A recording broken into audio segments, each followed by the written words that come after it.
guys, it's Mongolian Mindset, and today we're gonna be helping one of our members find their personality type. He's one of our loyal Discord members, Curator, man. Excited to have Yeah, you. that's right.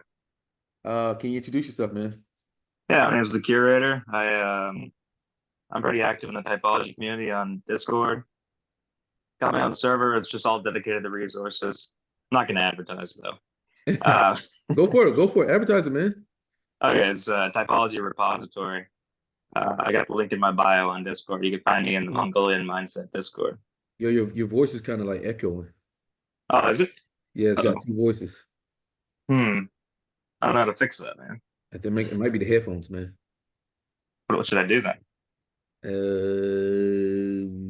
you need them? Trust no one, man. Let's see what I can do. I'll turn them off and on again. All right. Yeah, turn them off. Yeah, that probably would work. The off and on trick.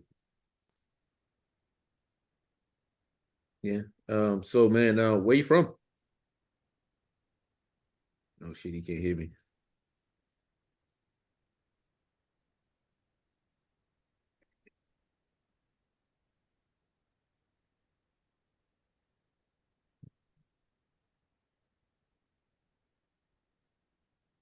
Yeah, you there? You there? Can you hear us? Yeah, I can hear now. Oh yeah, it works now. It sounds better. All right, cool. Yeah, man. Yeah, So I'm terrible with technology. what got you into typology in general? The first time I got introduced was I was back in high school. Let's see, like I think it was we were just taking some things for some classes. Actually, the first time I ever got anything at all, and bear with me for a moment. First introduction was 16 personalities, which I know is not so phenomenal, but Starting place at the for everybody. time, yeah, I mean it was a start. Uh, that was probably when I was maybe 12 or so years old. A friend of mine introduced it to us. Um, I got a type that, well, I'm not going to share, but I don't agree with it at the time anymore. And so that was an interesting time. But, I did a little deep dive at the time, but only a little bit on that one website. But and then a few years down the road, I came along and I looked into, well, we went into it another time. There was a career fair. We took a little on paper sort of mbti typing. Mhm. It's like you fill out a little questionnaire and you tally things up. I ended up getting a different type. That was an interesting time, but I don't think I did a deep dive at that time. And then another time, I think my senior year in high school, we ended up doing another. Well, they had us take the 16 personalities, and then they introduced us to the Truity Enneagram. It's an interesting time. After that, I got really into it. I just did a deep dive on like Reddit. I joined a bunch of typology communities. But then I went to military service, and I had to do that for a few months for training. And during that time, I didn't really have access to the internet, but I kind of jotted things down in my notes, kind of like, just to pass the time. I'd try to type people that I met, and I'd write down some descriptions of the different functions, my understanding of them.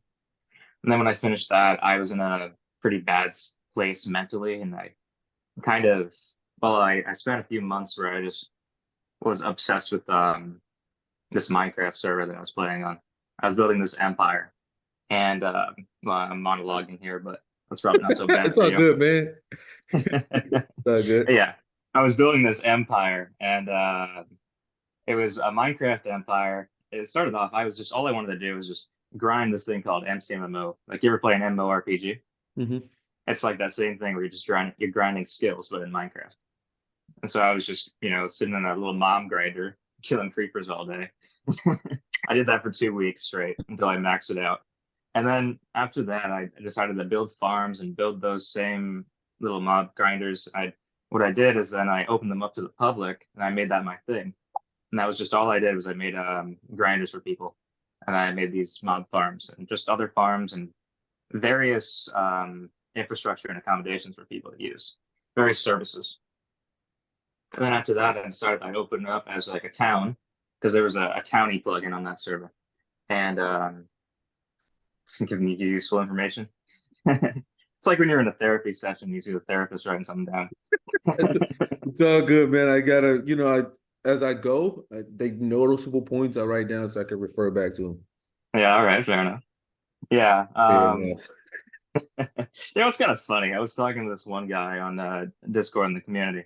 He well, he got banned from your server, but he was pretty interested in you. And he for some reason compared me to you. I don't really get it, but it is kind of interesting. And obviously I did a little deep dive on you before this. I think you're a very interesting guy. He compared you to me. That's crazy. I would totally different, but that's awesome, bro. That's a crazy journey there, man, that you just went on for your type. So man, what do you see yourself in the next 10 years? Next 10 years. So for a while, I got next 3 or 4, I'm gonna say I'm gonna be working towards a bachelor's in history. After that, I'll be aiming for a master's in history, something along those lines. And then after that, I will do during that time when I'm doing the master's, I'll probably working as a TA. I might start TAing sooner than that, but I'll have to get that experience and start paying off my debt. But after that, after I get the master's, then I'll be working towards a PhD candidate. Hopefully, I'll be an instructor at a university. And yeah, PhD in history ideas, is where I'll be at. And I think that'll be around 10 years at that point. Yeah, okay. What got you into history, man, of all things? You seem like Well, there's a someone who's funny like story here. all around, like fucking seem to be tech savvy, man. How you I'm end up not tech savvy. I am terrible at tech. I don't know what you mean by that. That was just the beginning of this. I was messing with my headphones. So I'm not good with tech. But there is a funny story there. When I first went into college, I thought I was smart. And I was like, okay, I want to do engineering because it's useful. I feel like I'm smart and I can make it work and it pays well. I was like, I always had an interest in history, but I never thought it as useful. So that's why I always brushed it off. It was like, this can be a hobby, if anything. But um, I got into college. I went into software engineering is where I started. Did terrible. I couldn't keep up. I didn't know what the hell I was doing. It was like everyone was playing tech support for me in the class. I was just confused. And then I switched to mechanical engineering. So I was like, okay, maybe I can make this happen. Um, it was more general science, but the math was killing me. I just could not keep up with that heavy math. Like I ended up getting an A in calculus 1, but then when it got to like calculus 2 and Calc physics and stuff, two. Calc two is a yeah, bitch. Calc it two, is. the integrals. Woo! I Yeah, still know that integrals to is the like day. those fucking demon squiggles, man. It's like you ever see like the Monster Energy can? Imagine that's the integral. Okay, it represents the fucking devil. Those oh my god, integrals, boy. Woo, Calc two, man. If you can get past Calc two, you'll be good to go. Yeah, I could. Calc three and then differential equations. I didn't know what the hell I was doing.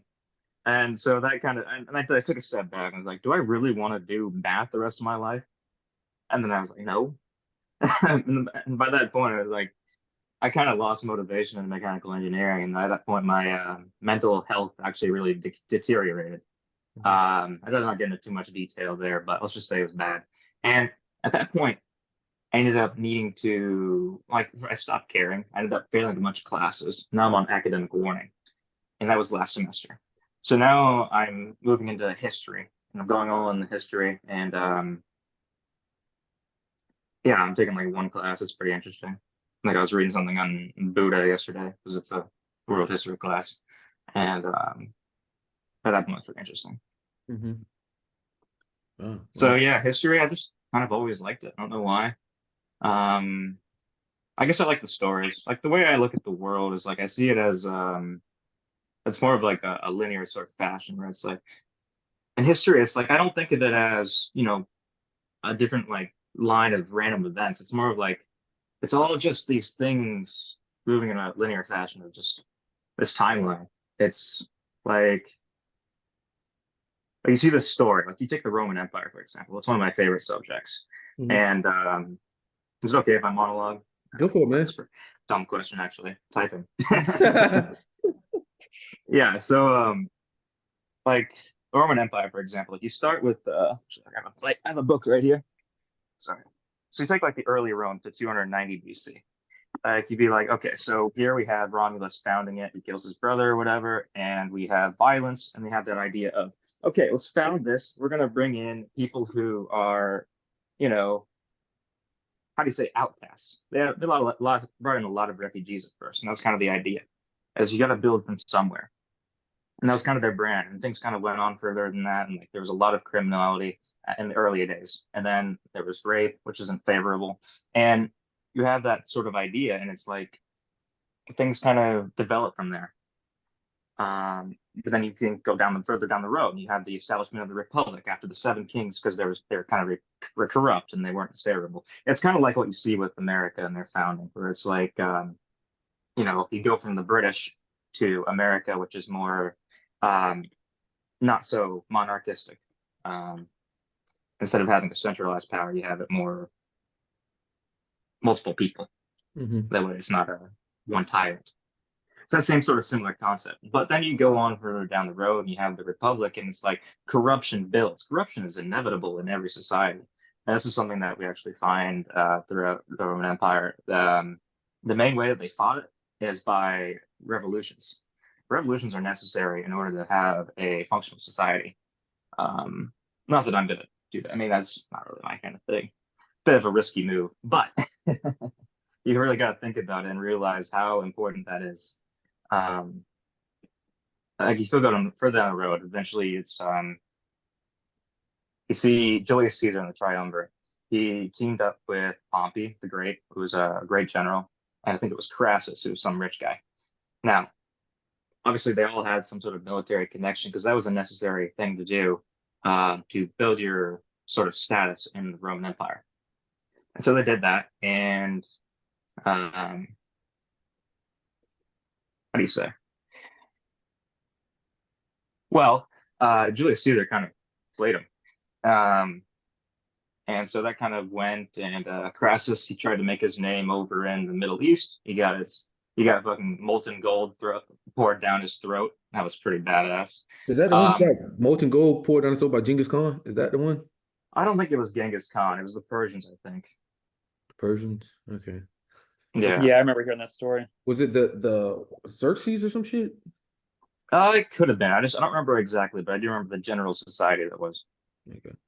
General nation. It was in like the Middle East. It wasn't Genghis. Genghis was supposed to, I think Genghis, the timeline wouldn't line up. Genghis was a lot later. Yeah, at most you'd have Attila, but Attila wasn't for like a few hundred centuries. Well, a few centuries, not 100. From then on. Because if you're thinking about the time of Crassus, that would be maybe like 44-ish, a little bit before that. Okay. Actually, it's a little bit before Christ. Okay. So it's BC, right? BC? Yeah. BCE, same difference. Well, they've changed it now. It's all about, it literally means the same thing. It's just a matter of what's accepted. Like a lot of times when science like changes like a small shit, I'm just like, bro, I'm not gonna put forth the energy to like remember that. It's just like whatever, bro. Because in fucking 20 years from now they might change it to something else. And it's like, okay. Yeah, I mean it's literally the same thing. Like BCE, before Common Era, BC before Christ. They want to get away from Christ. That's what it was. yeah. It's pretty dumb, but it means the same thing. Yeah. But anyway, freaking Genghis Khan, I think he was a bit after 1000 AD or CE. And so that was going to be a while down. Yeah. Interesting story there. Okay, so you said you were in typology now. You run your own typology server. Yeah. What are your main critiques of typology? Main critiques? Well, here's this thing, like no matter what, in every system, you're gonna find that you're boxing people in, which is kind of unrealistic. And I mean, I understand that it's a nice thing to look at, and you get some general idea. Like no matter what, suppose you have, say like this, the concept of a spectrum. And this is probably something you might have heard by now, that like the color spectrum, you'll see it like that, and you can put on arbitrary lines, but it's like, okay, so these are all red. These are all green, but it's like different shades. There's still some variety going on there. It's that sort of idea. It's not totally realistic, but I think there is something to it in terms of narrowing things down in sort of categories. Like you go back to what Aristotle would say about categories. He had his own sort of idea. He sort of basically just categorizing things. It was fun to, but it's like you can make a functional use out of categories in terms of getting something um, going and sort of practical and get something out of it. But it's like it's not really natural is the issue. It's not going Mhm. to be natural, but it is a man-made design. It's kind of like time in that way. Time isn't natural. It's man-made design concept. Yeah, I think people need to realize what it's called is best fit type, right? You give people Hmm. what you think is the best fit type. It doesn't mean that that type fits on you 100% like underwear or anything, but it's like the best fit type. Um, and everyone, I noticed about typology, Spears, they all kind of got like different definitions to a degree. Yeah, Especially they do. if you go into like the other realms of like socionics and stuff like that, it's all different definitions. Hmm. But then it's like, no one's universally on the same accord. So like, especially like if you go to personality database, you got somebody who's maybe using socionics definitions and somebody's using this definition, and then somebody's using a damn blog spot. Um, you Yeah. so then that makes the whole process even fucking worse. And then you have conflicting information and you got everybody yelling at each other instead of just saying, all right, what are your definitions? Yeah, we run into this. Actually, I run into this a lot. I'm probably more socionics focused than MBTI compared to you, and I run into this to a lot because there's so many different schools of socionics. Like there's classical Western, humanist, which is Model G, and no one uses SSS. That's some Russians, but it's this sort of you have a similar issue where it's like you can look at like MBTI and you see like the Bebians or you see the myersbriggs and whatever you want to call them. They're not. It's kind of weird. It's just it's because or you have the Jungianists or they're like the Jungian purists, and it's like if you can't nail down what you're using, like none of you are in particular right. It's just different perspectives that you're pulling from. Hmm. None of you are wrong either. Yeah. I think you just have to be very clear with your definitions. And I see like people like kind of use different information or conflicting information. Like somebody will say, "What is TE?" Right? To me, if Hmm. I had to put that in one word, I would say that's called group logic, right? So these people will rely on group logic. Yeah, that actually works very well with OPS. It's kind of funny how you can pull in different things where it's like you're pulling from different perspectives, and then you can also draw in like, okay, this one came in from a different direction and came to the same sort of concept. Like obviously MBTI didn't pull that sort of thing. It's more of a objective, sort of outward kind of objective logic, which to be objective, it's more of like the outside perspective Hmm. rather than being focused on the individual. Hmm. Whereas you pull from like OPS, it's like they take the concept of DE, then combine it with T, Yeah, with I the don't really DE know. being the tribe. I don't really know too much about OPS or anything like that, but I just if I had to say it in one word, I would two words, I guess, would be group logic, right? So they were going to refer more on a group. Not sing it. We wanted to sing and to show you what it was. Oh, is that you? Hold on, sorry. Uh, I didn't so realize I didn't have myself muted. so like you would see like people like myself or I don't and Thomas like we're gonna go more outside to what are the resources outside? What are the books? What are the experts in, right? Somebody like yourself seems to be TI. Like, what is your Oh, okay. framework? Like, what framework have you built? And you're gonna reference that, like your understanding per se. So like for a lot of times, like in the books, it'll say that TI is subjective logic. Um, and the reason why it is subjective logic is because it's individual logic, right? It is the own person's individual frameworks that that person has built, right? And no two like people with different introverted functions are never the same, right? But we can who people who use extroverted functions, they can actually go out and prove like bro, this is the logic from this book, this TE, right? Yeah. So that's like the major differences for me. Like, so somebody will say, "Oh no, TI is objective logic," and it's like it depends on which way they're looking at it, right? Well, you have to use like different sources, and the different sources will say different things. Like you see, Young says subjective logic is what it is, whereas like you see like sociologists, it's like these are the objective relations. And I'm kind of curious where you got subjective logic from me when I'm saying that like it all depends on what source you're using. Oh, just just from earlier, you said when you were talking about like the functions or whatnot, you were talking about the functions, and you said different functions from my understanding, right? So that's from your understandings, which would be TI right there, because you're not referencing somebody else's understanding there. It had to make sense to you, and the word, um, a lot of TI people will put their emphasis on it, even though Mm, because they have come to agreements with that information, right? As opposed to saying, this is from this book here, that book there. So I just wrote, interesting. huh? Interesting. I mean, that's something. I see the connection you're drawing there. Like you see the what if it's my understanding of different perspectives? My understanding of a different perspective, that would be NE. Oh, I And see what I then done it. NE and then possibly TI as well. So Mm. that would slap you for an NTP. Off. Oh, Yeah. is that where you're heading with me? Probably don't spoil it yet. Yeah, don't spoil it, man. But yeah, so you've how long have you like been in? Yeah, you've been in that typology for a while now. I'm kind of off gear, but what are three words you would use to describe yourself? Oh, that's a hard one. I don't really think of myself that much. Let's see. I could probably find a doc somewhere.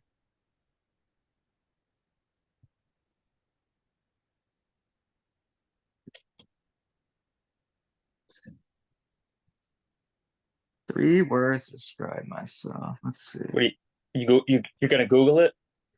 No, I'm not Googling it. I'm just looking up. You want to see my screen? No, Uh, I'll just talk no. about you. He's looking at the fucking internet to give him his answers. The three words to describe Hey, himself. Chat GPT, what are three? Describe me in 3 words. Describe me in three. I'll send it in the chat right here, and you guys can pull it up on your own. It's a Google Doc that I have that I filled out once for a typing. It was my life story. Oh, Um, okay. yeah, I'm just trying to pull that because I'm not really good at me. I have to look at something that is me. Holy shit, bro! You got a whole like 10 page. What you call it? Yeah, it was 7 pages of me giving my life story. Damn, dude, that's pretty systematic there. Yeah, I wrote it out in like systematic. I know what you're doing there. I wrote it out in like 3 hours. He said, "I know what you're doing there." I'm just saying. I mean, if it's there, I'm gonna call it. I mean, what you want me to say? No, I get it. Be honest, man. I mean, like, what you want me to call it? Like anti-system, bro? That's not systematic at all. What he said. Yeah, I get what you mean. Yeah. So go ahead, and give us your three words. 3 words. 3 words. 3 words. That's hard. 3 words to describe me. Damn, bro. What? You can't think of three words to describe yourself? I'm not too good with it comes to me. That's not my area of expertise. You can't be like, okay, what would three people say about you? What would three? What was 3 things that people would say about me? Mhm. Okay, give me an example of a person. So, like, let's say, for instance, for myself, I would use ambitious. I would say willpower, and I'm gonna go. huh? Oh, I was gonna give him a word indecisive. Indecisive. She's giving you the word indecisive. Okay, yeah. I mean, at this point, it's like it's indecisive when it comes to me, I'd say. Um, when it comes to mm, me. Are you having a hard time just narrowing down on three words? No, it's not that. It's like I can't even think of anything when it comes to me. Like, Yeah. I guess nerdy is a word I could throw out, but Okay. I've never really fit that because I've also had my own jock phases. Okay. So phases here. Yeah, phases is an interesting idea. You can make an argument for that being any actually, but You know what? They can make an argument for what? for that being any, the way they jump around in their hobbies. I know what you're thinking. I'm inside that head of yours. Hey man, I don't put the gun to your head, bro. I know. like You're I just put a calling gun it to your head. out. It's like you choose these fucking words, motherfucker. Like I know you mean. I'm not choosing Like, any words for you. so have a look at my life story. Don't pull it up on stream or anything, but like Mhm. have a look at it. And you'll see like the way it was is like I got into weightlifting around 8th grade year. I went on for that for through 11th grade. I got really into it. Ended up getting up to like point of deadlifting 500 plus pounds for multiple Damn, that's pretty reps. good, bro. Yeah, I mean Pretty things kind of legit. changed after that. It was good for the time. I was like 135 pounds the first time I did that. Bro, that's crazy. Well, you didn't do any competitions or anything? No, they didn't have powerlifting at my school. It was a small rural school, Mm-hmm. but it was fun. At I still have some. 135? Yeah, Damn, dude, that's like to be honest, that might qualify for like some placements. They didn't have it though, but it was Crazy. they didn't have powerlifting, unfortunately. I didn't mind though, because I still have some school records there. Not that I go back or anything. Mm-hmm. But it was a fun time. I got really into it, but I've never been that physically coordinated. That was a big issue. Like I wrestled. That's the entire reason I started working out is because I wrestled and I was terrible. I got pinned in like 5 seconds this one time, maybe 15. But uh, after that, I remember my coach had suggested the whole thing about said that if you want, go like show up at the gym, and I took him up on that offer. I missed my first day. I apologized a lot and I missed it. But after that, I went consistently, and I went from barely benching the bar to getting a plate, and that was like 8th grade, so that's pretty solid. Likewise with squat, I think I ended up getting the 2 plates by the end of it. I don't know Damn, what it started with, yo, but that was like my 8th grade year. damn, so you dude, you got good genetics, man, for lifting. Like, you got strong genetics, like, Yeah, it was interesting because there's this concept, and like you say, you mind if I talk about a different typology system for a Go second? go for it, man. So you take like the concept of like psychosophy, for example, and they have this. Are you familiar with psychosophy at all? I don't know anything about it, bro.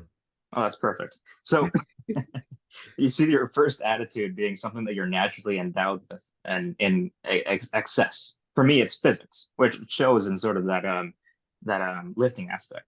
Mm-hmm. Or as you go down the line, and then nextly, it's like you have the secure areas known as the second one's known as the river because it's more secure, but it's not really something that you use for yourself. It's more about use for others. That's your gift to other people. That's volition for me. You're going down next to the road, and as you have logic, the third placement, that's your insecure placement.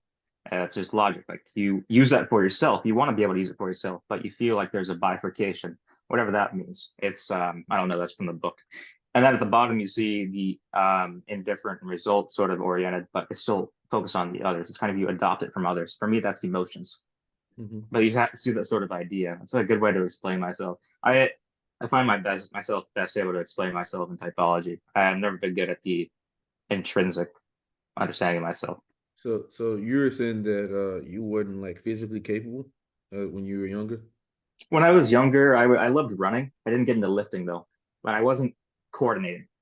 But I was naturally strong and fast. See, I would say I was in the same boat as you.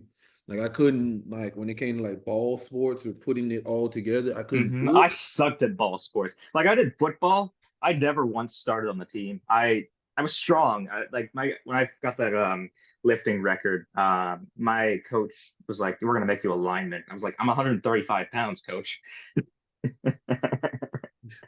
made Like, me a lineman. It was a small school, but uh, the coordination wasn't there. And then after that, because that was actually the point. When I first started high school, I was in the wide receiver because I was fast. mhm.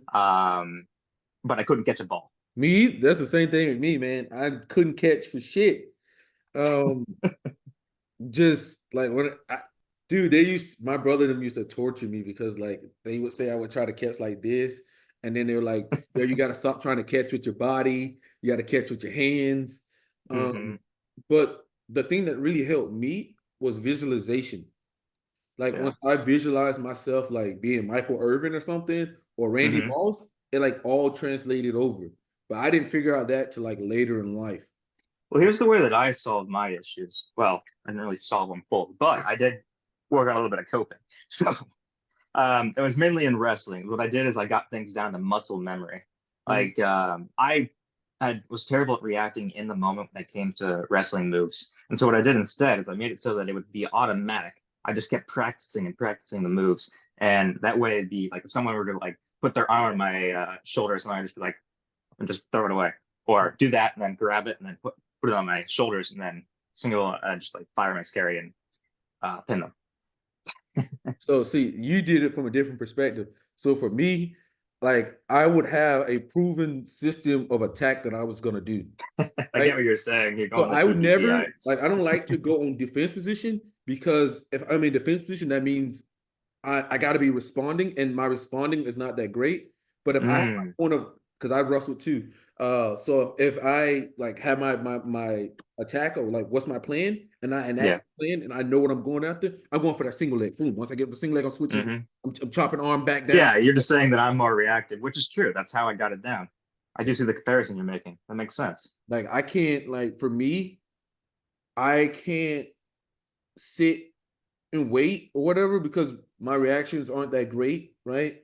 But what I've noticed is if I have a plan, and like because it goes back to that visualization that I was talking about. Because once I start visualizing something, I'm gonna get it, I'm gonna do it.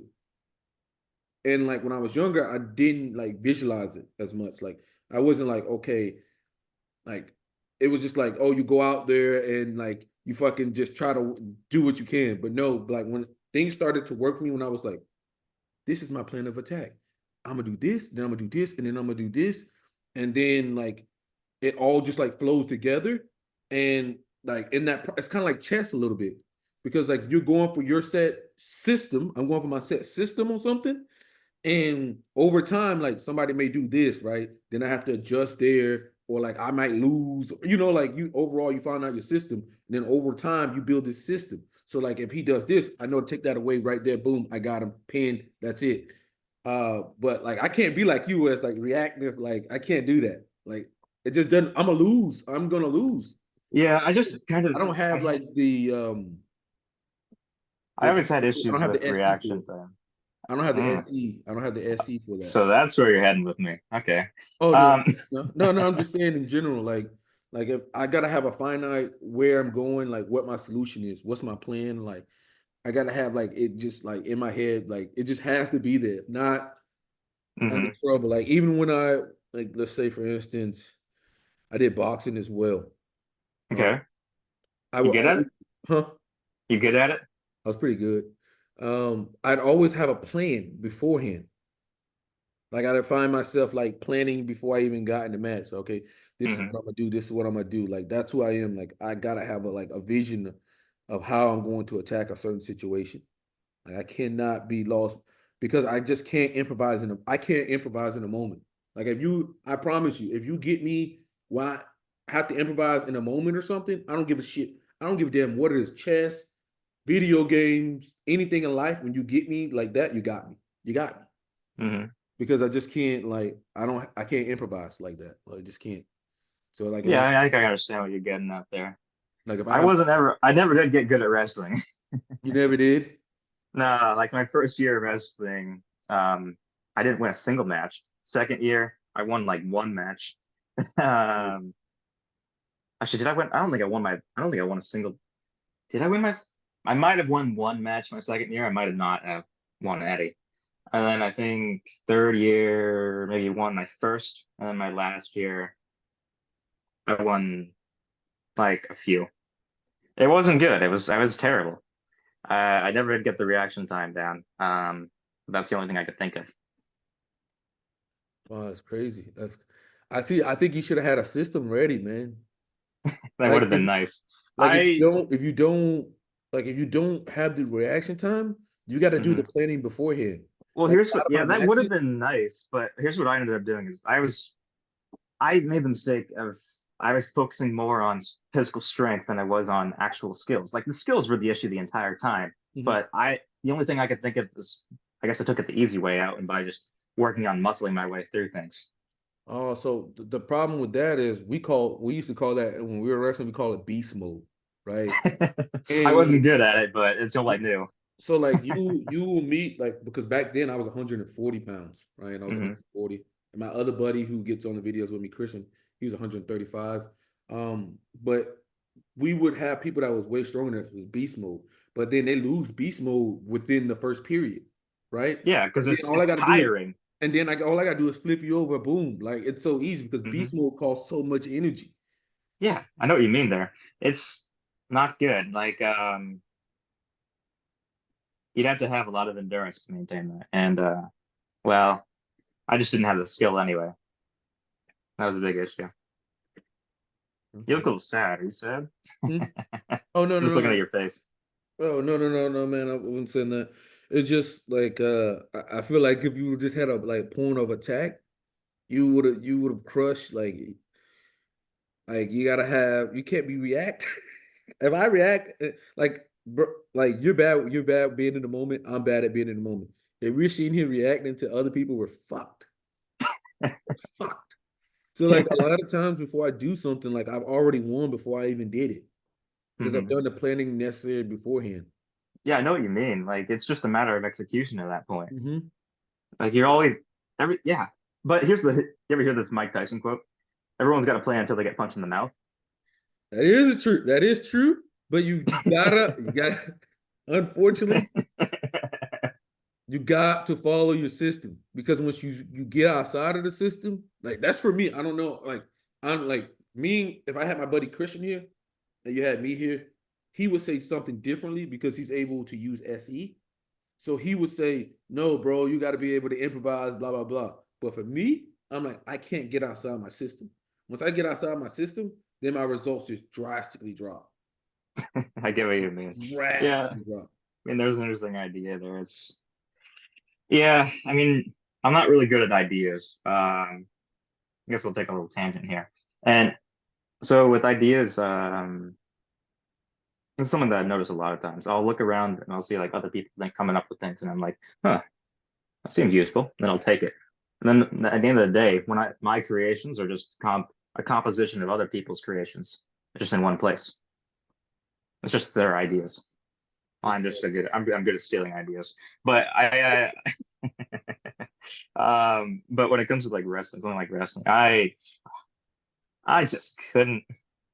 I maybe I Yeah, could. what you Maybe I did didn't try hard enough. that's ballsy, bro. That's like, bro, that is big respect, man. That is like humongous respect. Like there's nothing like wrestling because that is one of the hardest things you can do. And Yeah. it's It's man versus just. man. Ain't nobody there to save you. I never forget, Hmm. like my first day, my coach said, you guys who are wrestlers, you guys will take this stuff from wrestling and apply it to different aspects of your life. Yeah, that's At that I point in think every time, wrestling coach said that. And wrestling really is one of those things where it's a really hard thing. Like I actually quit halfway through my junior season. Because I was just like, I'm terrible. What's the point? Why am I even here? Like I couldn't even make my weight class because I was at a too high of a weight class. I couldn't like I was losing too much weight to actually maintain it. Because I yeah. was by my junior year, I ended up going in at 160 because I was just depressed and didn't feel like cutting weight.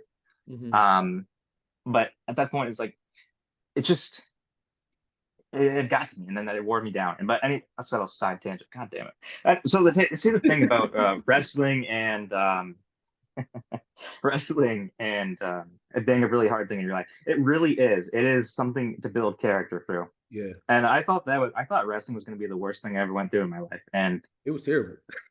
it was. But here's a funny story if we're talking about terrible times.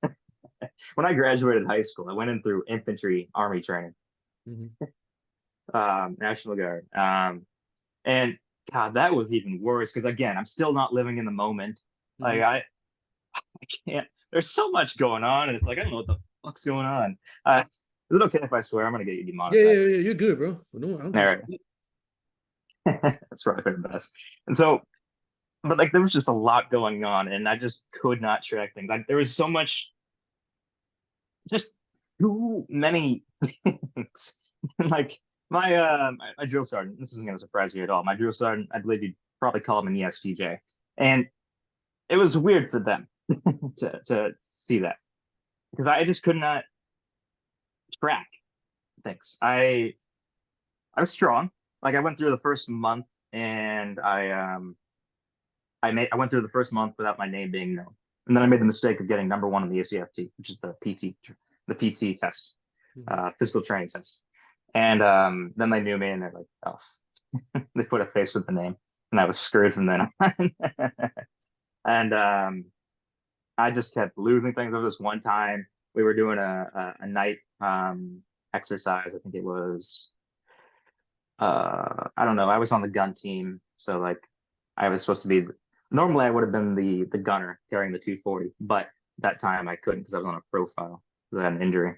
But at that time, I was the assistant gunner, and I was putting down the tripod for the gunner, and I put down my rifle at the same time. And then they had us get up right away, and I grabbed the tripod, but I forgot my rifle. And this was in the middle of the night. We had to go sweep through and find it.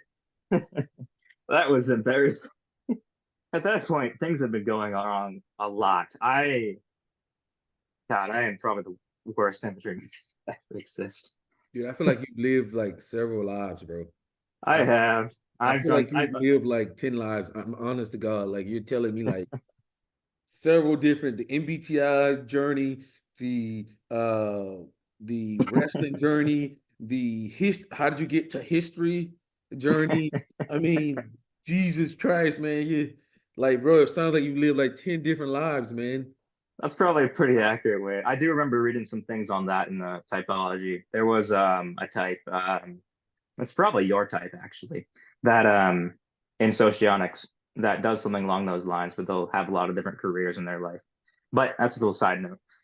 It really is interesting how that goes. It's things come up. Yeah, man. Things change, and it's like you think you know. It's like I think that this is where it'd be nice to actually know yourself. If you know yourself, then you can actually know what you want, know what you like, and that'd be nice. Then you can push yourself in the right direction. You wouldn't have to move so much. Yeah. I mean, the only thing I can say, man, is like still what I say, man, still what I do. Like I honestly I don't think I'm that great at a lot of things, but the one thing that I'm very good at is planning. Like, like if I can take the necessary planning steps beforehand, I'm gonna do it every time because that's how I quell the restlessness inside of myself or the anxiousness. Like if I sit down and I plan something through, then like um I don't know, it just makes me feel so much better. If you like put me in a situation and I haven't planned anything through, I'm gonna freak out. Like I literally am going to freak out because I just don't have it. So I always kind of like I follow that same blueprint, even if it was wrestling, even if it's anything. It's like I have to plan beforehand. And if I don't, Hmm. then I get this like restless energy, like what the fuck? What's like I can't just like do something. Like it just doesn't work for me. It just Yeah, the results that I get are terrible, right? So then I'm gonna be depressed afterwards because the results are bad, and then I'm gonna be beating myself up on because I'm gonna be analyzing the entire thing. yeah, I know what you mean. And then I'm I gonna get be that. beating myself down, and then I'm gonna feel like, depending on a certain situation, like I'm gonna be feeling a certain type of way, you know. So to avoid those feelings to myself, which I really don't want to go through because just I just don't want to go through that. I take the time to plan things out. What you're saying kind of reminds me of Martin Luther King Jr. Um, it's this way that you would approach failure. It's like he becomes more contemplative after failing, and it just seems like there's that connection. There might be a typology connection between the two of you, but obviously not direct or one to one. But there's that sort of idea where I think I'm seeing a similar thing with you, and I'm not typing you. Maybe I Oh no, could. no. I mean, it'd be awesome if you did. Tell me what you think, because you're in socionics, so like a lot of people say different things. Some people say different things. I haven't sat down and I haven't read socionics, so I can't offer my suggestion because that would be. You want to try that? You want to try? We type each other. Oh, go for it, go for it, go for it. Because I All mean, right, all right. we've been talking. Um, Yeah. that'd be awesome. Because I don't know anything. I know like the rough, like a few things about socionics, but I like to me, um, it It's just pretty different world from it's a MBTI. different world, and I'm trying to perfect what I do instead of like adding more to the plate. I feel like I need to master what I'm doing. Um, Hmm. because Okay. if you can't master something, then what are you doing? You're wasting your time, right? And if you keep unloading more and more and more on your plate, then you become a jack of trades and a master of none. Well, here's an actually interesting concept that you're throwing out here. I've actually have a different philosophy. This is probably going to be useful for your MBTI typing in me. Mm-hmm. But so for me, I actually do like having general competency in multiple areas. Mm-hmm. So It's not, I'm not so focused on being a singular master. Ideally, I'd become a master of everything, but I and start you by become a what I master of do. everything because you only have 24 hours in a day. So you can't, by definition, unless you got a weak definition of what mastery is, like if you want to drop the ball to what Mhm. mastery is, then yes, you can master something. Yeah, I don't consider myself an expert in any system, but I do consider myself above average Yeah. in Yeah. pretty much all. And that's how I do. What I do is I build a wider foundation, and then I build that up over time through practice in all of those areas, having a broader exposure. Mhm. That sort of idea. Yeah. I mean, I get that. But it's like what Bruce Lee said, right? Bruce Lee said this quote. He says, I'm not afraid of the person who learned 1,000 kicks. I'm afraid of the person who did one kick Mastered 1,000 ones, times. yeah. Right? I get what you mean. That's true. I mean, that Because it then you really is become because it's the difference between having, say, like a nuclear weapon or a freaking barrage of paintballs. You know, yeah, yeah. it Because really is that connection. It's like you see this. You'd also see this sort of concept in regards to you're probably going to associate this with any, which is probably fair, and where it's like you see that difference of the synthesis with the NI, where you're streamlining it into one powerful thing, whereas you have the NE and it's diverging into multiple yeah. sort of strands. It is that sort of idea where It it's builds and expands. Like NE will mm-hmm, build and expand, and I will just continue to shrink down. mm-hmm. Yeah, So I get what you mean. like you can kind of see the difference in my approach and then your approach. Like my approach is to shrink, shrink, shrink, shrink, shrink, shrink, shrink. Yours is like I gotta expand, I gotta expand, I gotta expand, I gotta try to do different things. But hey, if it works, it works. Like I can only tell you what works for me. You know, I can't tell you what works for you. Well, here's the way I look at things. It's like everyone has their purpose. Like you have the people like you in the world where it's like I would direct people to you as like an expert in the MBTI area. Like that's I have multiple people that I know of as experts, and I always direct people to them if someone's asking for an expert, or if it's just like a generalized question, then I'm fine with answering it myself.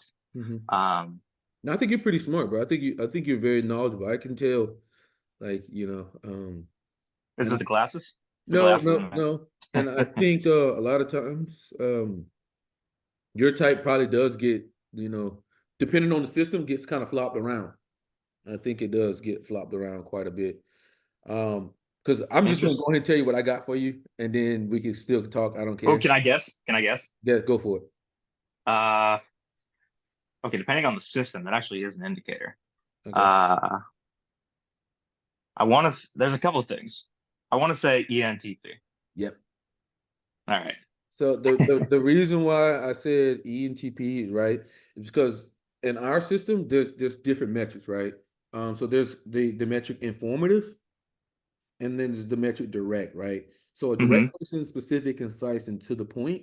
Um, they really mean what they say what they mean, right? And then there's the informative type that are they monologue, they ramble, they just talk, right? So several times in this video, you're like, "Yo, I'm going on a monologue," right? So that right there makes you informative. So that would eliminate 8 personality types because of that in itself. Interesting. And I'm guessing yours is one of them. The direct, you see Yours is direct. Mhm. Oh, I just do this sort of thing. I remember this in the quadrants where it's the NE valuing versus the NI valuing, rather than NE versus NC. Same difference, different axes. And you see like the alpha and the deltas being the NE valuing, they're on the actually, is that right? Well, they're less to the point, whereas the SE valuings are to the point. But there's also the other aspect where it's like you look at the FE versus TE factor, and you see that the alpha and beta they're going to be known as diplomatic, whereas the kind of gammas and deltas are known as direct because of the TE. Yeah. So like for us, it's informative versus direct. We have six metrics. They're from Dr. Linda Behrens. I think by far they're the best at, like, if you get used to them, they're the best at typing because you can actually see the metrics play out, right?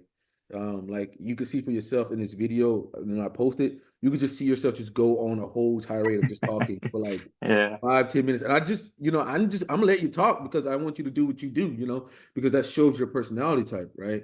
So that'd be informative, initiating, right? Because you're extrovert, you're initiating conversation. While you were talking, you were initiating different topics while talking, right? So that's a formative initiating, right? Mm. On top of that, you're also very journey focused because you were going on different phases here, different phases here. Like I was saying, like it's like you live 10 different lives. Journey is interesting. So the journey thing, what are the journey types? So the journey types are there are not two types, but there's 8 types, right? There's the finishers, and those are the starters, right? The informative initiating journey focus are going to be your starter types. They like to start things, right? Get it going and then pass it But on. they don't finish it. Okay, They I don't actually do see finish that it. connection in Socionics, with the ILE, which you would know is the ENTP counterpart. Mhm. Which, funny enough, I'll get to that in the end. But Mhm. that's not my type. Okay. Well, I don't think ours like Not a necessarily direct correlation. not a direct correlation. I think like I it's get you. it's weird, man. The systems are weird. Like I said, like there's Mm-hmm. different things, but like for us, we follow the same system no matter who it is, no matter who comes in Mm-hmm. here. So like our results, like if I was to pull a panel on and I was like, hey Yeah. guys, can I get all my ENTPs on? You would notice they'd be talking pretty much the same way, right? And I was like, hey guys, can I get my INTJs on a panel? They'd be pretty much talking the same way. So I like the system because it's reproducible and a lot of things Yeah. have low specificity and low selectivity. Yeah, I get what you mean. And it's like you see that different things. It's like, um, you're familiar with correlations. Actually, I know you are because you've seen them. And there's that thing in the community where it's like they try to draw these correlations, but when it comes to MBTI, people just give up. They do it with socionics and like all the other things, but it's like not MBTI. I think it's just a different realm. I think it's because of so many different definitions, man. It's too Yeah. many like definitions and too many different things. But that's why I told people like they were like, "Hey, man, can you correlate enneagram and stuff?" And I'm like, "Hey, it's gonna take some time because I gotta get enough people, then like have them to tell me what the enneagram is, and then after enough of them have submitted enough saying like, okay, I identify with this enneagram, then I can be like, okay, I'm seeing a match with this, right? Uh, because I can't just go off of like what Socionics says. I can't go off what MBTI says. I have to go off like, what I have done.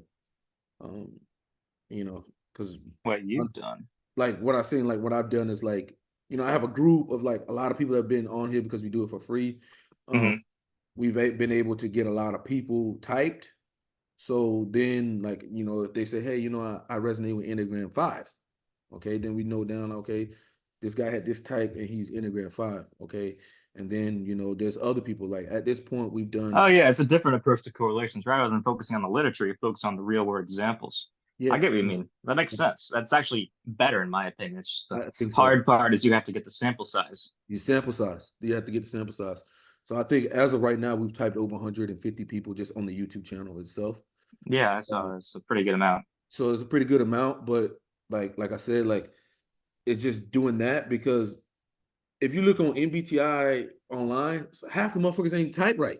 So then they say I'm this enneagram, and it's like, and it just don't match. And then like even with enneagram and whatnot, some people use Ichizo, and somebody using Narangio, Yeah. and then Yeah. somebody uses Russell. So it's like what like that's the Yeah, there problem. is a lot of variety. Like there's some underlying concepts you will see with a lot of them where it's like, but it's not a direct relation between all of them. But the way Mhm. I look at it is like it's kind of a you see the different sort of ideas where it's like goes down the line. It's similar with MBTI and other things where it's like I consider Young archaic, much like I consider That's Ichazo different. archaic. That's how I feel because I think a lot of people don't because I don't know, maybe people don't go to college or Like, not, or yeah, just I mean the way like I look at it is it's yeah, I'm gonna cut you off, sorry. you're The way I initiated look on at me. That's initiated. it. Are you an initiating type? Yeah, You're extrovert, right? That's how that yeah, works. yeah. Okay. But like it's the way I look at it is like they started things. I guess they'd be the starters in this sort of world, in this scenario. They started the system, they pioneered it, but that doesn't mean we can't build on top of Yeah, that. that's how I feel. I just feel like that's what science is. And it's like when you're talking to people, they don't understand what science is. Like, Mm-hmm. if you don't understand that science is forever changing, you're dumb. Like, you're in the wrong, like, especially if you're in the psychology sphere, like you're in psychology all is continually changing. Like, you're gonna get your heart broken in that too bad. Like, if you're in science, there's a degree to understand that there's a point of time where you may have to scrap everything you know. That's just how Yeah. science works. That's just how it works because we are limited to the tools that we have at our disposal. 10 years from now, we have better tools. 20 years from now, we have better tools. Like, let's say, for instance, when we were a kid, Pluto may have changed 5, 6 times from being a planet or not being a planet. Or just say, like, for instance, um, just our technology on being able like to map the heart, or just being able to map like molecular biology and stuff like that. That stuff continues to change. It could those cycles and all that. Like, I know a lot of like the cellular respiration and the Krebs cycles are essentially the same, but a lot of those things change over time. Like, while we add more information, we take some Mm-hmm. information We're out. always learning more. Everything's in flux. Yes, but people, I don't know what it is in the typology sphere, I know why, actually. cannot understand that. I know why, actually. There's a few different things we can look at here. Socionics does have an explanation here. It's the dynamic versus static dichotomy. The dynamic types would be like your LIEs or LSEs or ILIs, stuff like that, where they have like TE or FE in the ego at the top two sort of idea. Mm-hmm. Now, actually, I'll just put that in So what MBTI do terms they for you. mean by static? Like, Static would be the others ones. It'd be like the SLEs or the ESTPs. Those would be static. You're not static, as you know. So so you you see saying like like the static is ILEs. like the general definition? Because the one thing about I've noticed about a lot of like typology Yeah, things, it's not like a direct relation to physics. It's like the static is the idea that their mindset is fixed. yeah, They have a so, fixed mindset. yeah, Whereas the dynamic types are like change over things time. are subject to change. Mm-hmm. I mean, we're both dynamic types. Little spoiler there, narrow things down for you. Yeah. But the static types aren't going to view it that way. They're gonna view it as like, this is how I see the world. This is how the world is. It's going to be a lot harder for them to be like, oh yeah. Where the dynamic types are going to be looking at things where it's like everything's always in flux. It's like, and it's a lot of different perspectives you can look at things and stuff like that. Mm-hmm. It just Yeah. depends how you look at it. Yeah, I mean, I don't know what it is with the typology spirits. Like, they don't understand basic like kindergarten science. It's Mm-hmm. like this is kindergarten shit. Like science is always improving. And I mean, if you think it's bad now, give it 10 years from now when that AI really starts hitting. It's gonna make so much stuff extinct. And it's gonna accelerate the growth on so much stuff. And it's like, Mm-hmm. dude, like every system, like especially when it comes to typology, 10 years from now, they will probably be typing from Chat GPT. Like it is what it is. It will be that good in 10 years. I mean, people look at it now and they're like, oh, it's fucking up. But that's right now. You think about right now, you think it's short term. But 10 years from now, dude, that shit's accelerating crazy, especially with the new NVIDIA chips. I mean, my God. Like, like people don't even like, I feel like they can't see into the future. Like, it's just like the worst it's gonna be is today. The worst. And like you try to have like a discussion with somebody about science, and it's like, bro, you don't understand like the scientific method. What? I had to explain to a kid what was gravity. I said, what? What the fuck? Who am I talking to? Like, what? It's just, I don't know, man. It's just, I get what you mean. I know what you're getting at. So do you think that we're headed for the worse or better? I think better, man. I think better, but I do think it's going to become more competitive, right? Mm-hmm. Because in the future, just so many things, and it evens out the playing field so much, right? Back in the day, you could probably like pick one thing, go for it, and master it. But in the future, you're gonna need more people who can expand more, right? As opposed to like just mastering something, because of the simple fact is it just like AI can assist you and take you from a certain level to a higher level. Like let's say if you want to be an artist or whatnot, like the way that Mm-hmm. it can impact the art industry already. Like it may not, as impact the very experts right now, but it's bringing up people that had no experience to a certain level, with minimum effort. So I think in the future that's just going to expand more, and people are going to need more skills. You're Yeah, I not know what you mean. you're not just going to be able to just do one thing. You're going to need more skills. You're going to have to be more diverse. Yeah, that makes sense. And like, oh, by the way, I have your Socionics type. Yeah, go for it. Go for it. What is it? Oh, it's LIE. It's not surprising. Yeah. Well, so I've heard somebody say LIE. This one girl said ESFP, and then I asked her, I'm like, I said, so what's TI? I said, what's Typology? And I was like, and then when she said it, I'm like, okay, so this is what TI trickster means to us. Is the inability to be logically consistent, right? There's a connection there. Yeah. So like an ESFP would contradict themselves so much. If you ask them something, they'd be like, well, I don't know. Or they'll say something here, and then like 10 minutes later to contradict the next thing. If you don't like know how to type well, like if you don't like follow like a metrics to type people, I feel like they could be one of the hardest types to type because everything they say contradicts the other thing. Like one moment they'll say they're extroverted, and the next moment they'll say they're introverted. And then the next moment, it's just like the logical consistency is not there because it's the TI in the lower spot. They can't use deductive reasoning. And I'm like, I'm like, but yeah, and TI polar does have some sort of connection. There's a different definition of TI depending on what you're using. I think SWS would probably align closer, but SCS, it's more positions based with TI. It's objective relations between positions, between objects rather. And you see like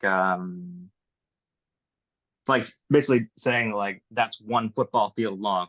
Like a TI user is good at being able to do that. Whereas someone who's not so good at TI would be like, they wouldn't really be able to conceptualize that so well, supposedly. I mean, they wouldn't be able to explain it as well. Maybe they have like a one-dimensional like feeling of it, but it's not like able to transmit it to other people. When you look at the dimensionalities, you familiar with that? like I said, that sounds like Socionics, man. I don't It know. is Socionics. But like Socionics, you see like take the LIE for example, like you'd be four-dimensional TE and NE. And you'd have be three-dimensional TI and NI. And two-dimensional SE and FE. And then one-dimensional FI and SI. So the one-dimensional level is like you can experience it, but you don't really have a comparative to the norm. The two-dimensional level is like you can experience it and then you can compare it to the norm. Three-dimensional is like you have some sort of way to be able to impact it in the real world in the moment in regards to that sphere. And then the four-dimensional is like you can see that all of those below levels, but then also how it's like subject to change in the future. And you can impact the future in that regard. Like you can view that future in that regard. It's kind of NI is usually associated with time, but you have to remember the four-dimensional aspect and how it's you consider that that base, that lead, or even the demonstrative. The demonstrative is the unconscious variant, while the lead is going to be the conscious variant. So you would be doing conscious TE, but you would have a natural ability for the NE. So you might even, in my opinion, a demonstrative NE looks a lot more, how do you say, easy, effortless. Yeah, I would say you explained that pretty well, man. So it seems as though like you have 4D, 3D, like two functions out of 3D, one function that's 4D, right? No, you have two of each. Two of each, so two of each. So what is the lead function? The lead function. The lead and the demonstrative are 4D. So the lead is 6. So the yeah. lead So let's go down the line here. The lead is your first in MBTI. The creative is the second in MBTI. Okay. So that'd be your NI. The mobilizing or activating is going to be the third, like your tertiary. Your inferior is going to be your suggestive. The same thing. The suggestive is what the socionics term is, but it's just the same thing as the inferior. Now you go to the other side and you see the ignoring is going to be that whatever they call the 5. I don't remember what you call it. We call it the fifth function, which is the opposing function. So for us, it's something that creates like a worry in you, right? And like over time, you kind of develop that more into your like a critic. The critic is the 6th function. So that's a Senex. Okay. Yeah. So the 6th function, I guess, is your demonstrative. Demonstrative. That's where things differ, but So there is a slight connection between the demonstrative and the sixth function from Socionics to MBTI in regards to like the sort of lecturing aspect. Sometimes you'll use it because it comes so naturally to you, but it's not valued. Where it's like, why are you struggling with this? Like what you said earlier in your little tangent about people not being able to see the potential for the future. That's going to be your any demonstrative in action. Whereas you're like confused by low NE people not being able to understand where things are headed and how things are subject to change in that regard.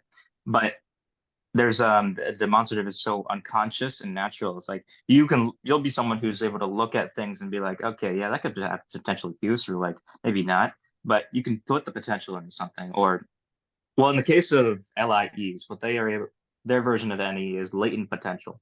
Whereas you look at like an ILE, which would be an ENTP equivalent, and they'll be looking at things like they'll build new potential. Mm. New, because you did say like you seemed like you didn't have ideas. That what you said in the interview. You said something like, "Oh, Yeah, I don't have ideas. I take other people's ideas. take other people's ideas." I feel the same way about that. Like, you don't have to be like the originator of a lot of things. You just Hmm. have I to. don't see the point in reinventing the wheel. Like someone else can do that, but it's not going to be me. Well, I just feel like everything is reconnected off of something that's already been there. Yeah, I get And what you then, mean. And there's this connection that you'll see with there's this sort of you're familiar with TE being associated with efficiency, yes? yes. That does transfer pretty well from MBTI. And in Socionics, it's more focused on work and movement, whereas SE is the kinetic energy. This is School of Classical Socionics for anyone who's watching. But it's more focused on the difference of energy. Your SE dimensionality is usually going to be associated with how much natural energy you have. Mhm. So someone who's lower dimensionality of SE, like an LIE being two-dimensional, they're going to have comparatively less than like an LSE who's going to have four-dimensional SE. So LSE is going to be go, go, go, go, because they have that combination of efficient use of energy in the terms of work of the TE. You have a physics background of some sort, don't you? Do you have No. like at least like an understanding of it? Yeah, yeah, yeah. That's I what I took thought. Because physics. you're like medical or something, right? Yeah, yeah. You know, physics, definitely understanding physics. So that'll help because there's a lot of physics related characteristics that are put into SCS's information elements. Then you have so the TE is the mobilizing of the energy, kind of like mechanical energy of sorts. Mhm. Whereas the SE is the intrinsic sort of kinetic energy. Mhm. It's your ability. Um, and so the TE is your ability to mobilize it Mhm. into work, efficient work. Whereas FE would be into emotional excitation. Okay. Yeah. So for us, TE is kind of like efficiency, productivity. It's more into empirical data, right? Outside Hmm. knowledge, right? They're more like inclined to go to an outside source than reference their own thinking more than anything, right? Or Yeah. sources first, books first, encyclopedias, dictionaries, that type of thing. Um, and then you have TI users who kind of a lot of times they build their own frameworks. They I've their seen that a own, lot. and they build their own internal logical frameworks. But the thing with TI is it differs from person to person because generally speaking, you have to build it yourself, right? No one's going to build it for you. And they rely more on that framework than they do outside sources. But generally speaking, to be a critical thinker, a critical good thinker, you need to be able to do both. And that's the Yeah. problem you see in the communities is they say, well, I'm a TI user, I'm a TE user. It's like you should be able to do fucking both. Like That's you're the not going interesting to be thing a is like you look at effective these eight thinker. function models and they explain that better where if you're higher in either one, you're still going to have access to the other. Mm-hmm. It's just a matter of like maybe you don't want to as much, but you have that ability. Yeah. The only people that are really going to struggle with it are going to be like the thinking third, like the INFJs or IEIs, or like on the other side is like ENFPs or IEs. Like those are the only people that might struggle and have like more of an absolute. Like to see IEIs, especially with their intuitive nature being less grounded, they'll reinvent the wheel a lot. You might see an SEI, which is like the ISFJ equivalent. They might have some similar issues, but at least they're grounded. But the IEI, they're reinvent the wheel like crazy. So Whereas what I've noticed with INFJs, and I hate to say it, and I know people are gonna get on me about it, but when I'm dealing with them, it's almost like they got a MacBook 98, right? So it takes so long for them to get like reoccurrent with the information that's going on. Well, I'm like, bro, you should be downloading this quick, fast. But then they have to.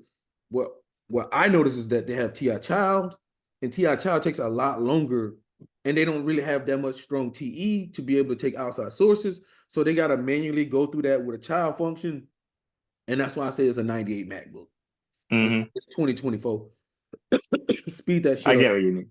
I get So what you like, mean. I Like the see it. Internet Explorer stuff going on, you know? Yeah. So like, I mean, they're smart people, but it takes them so long to download information. Like they'll have a typing session, and I'll type my INFJ, and then they'll disagree, and then 3 weeks later they'll message me and be like, "Yeah, I'm an INFJ," and it's because it took them that long to like process all of that information because they had to process it through, I guess, what you would say is two-dimensional TI. Yeah, they have that. Yeah, So, it's that mobilizing. Mobilizing is kind of, I do see the connection with the child in regards to it's something that you like to do for fun. mhm. The activating, it's fun, but you run out of energy with that regard. And when it fails, it hurts. Which again, you explained that in the child video. Well, not really the child, but I did watch your BBN model video because I was curious what's in your head. Yeah. Your BBN model video is actually really good. I made that a source for visual learners in my server. Yeah, I think a lot of people like because that's such an abstract concept, like I think a lot of other like people that have presented it didn't put it all together. Mhm. You And did a I'm good like, job making it concise, is what I found. Although your cognitive functions are a bit long-winded. yeah, That yeah, that yeah. please. I need to redo those because like now it's like, dude, like at first when I think about doing something, I want to do it one time and I want to do it right. And um I feel as though like when someone presents something, I want you to be able to say to make the connections to like seeing it in real life in different Hmm. aspects, Real world and, examples, yeah. and then it'll make a connection to you. Like if I make it short and like specific, then like somebody may be like, oh, they might miss it here and there.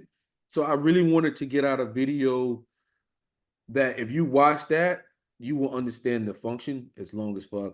But like let's say for now, if I wanted to short root anything, I would just say TE is group logic. TI is individual logic. FI is internal harmony, right? And FE is external harmony, right? So people who care about the external harmony more than they care about their internal harmony, right? While somebody who's strong in FI, they're gonna really care about their own internal harmony. Like that's gonna be very important to them. Let's say like NE would be, group or team, whatever you want to call it, intuition. While NI is that one person's intuition. Like it's not subjective to like what other people like. You get Hmm. a bunch of Yeah, NE people the together. the different the comparison that I saw there with the NE versus NI was NE being brainstorming. I read that on some website. It was like myersbriggs foundation.org. And then you see like the NI being visioning. Yeah. So it's got like I had to kind of get everything, and I just wanted people because I think there's so much misinformation out there, and I just wanted people to be on the same fucking page. So I was like, I don't care. Like, I just want to make this video one time, but I do think in the future I will revamp those, and make it like a lot small, a lot shorter. I'll be revamping probably the interaction styles as well because I think there's better words to use, right? There's better words that click better in people's mind than like let's say someone would say progression or movement or whatever. But I think the better word is just journey. Like these people their life is a reflection of a journey, right? And then there's like people who like look for end products. So that's the outcome or the results. Like they're more into like, okay, what are the results saying?